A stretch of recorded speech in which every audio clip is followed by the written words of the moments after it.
ఇవాళ వాళ్ళ మీద వీరోచితంగా పోరాటం చేస్తూ వాళ్ళని నిలువరించే ప్రయత్నం చేస్తూ ఇవాళ బండి సంజయ్ని అసెంబ్లీలో ఓడగొట్టింది ఎవరు?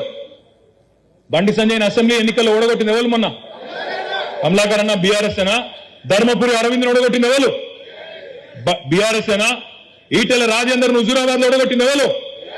బీఆర్ఎస్ అనా? గజ్వేల్లో ఈటెల రాజేందర్ ఓడగొట్టింది ఎవరు? సోయం బాబురావు ఓడగొట్టింది ఎవరు? దుబ్బాకలో రఘునందన్ రావు ఓడగొట్టింది ఎవరు? ఇక మరి వానికి మనకి ఏం సంబంధం నాకు అర్థం కాదు. ఉన్న పీకుడు వాళ్ళందరినీ మనమే ఓడగొడుతుంది. బీజేపీలో ఉండే తోపు వాళ్ళు, తురుంఖాన్లు, తీస్మార్ఖాన్లు వాళ్ళందరినీ మనమే ఓడగొడుతుంది. మళ్ళీ వానికి మనకి ఏదో సంబంధం ఉందని కాంగ్రెస్ వాడు అనగానే మన వాళ్ళు నమ్ముడు, ఆగమాగం అవుడు. నేను అందుకే మిమ్మల్ని అనేది కొద్దిగా ఆలోచనతో పోటైంది.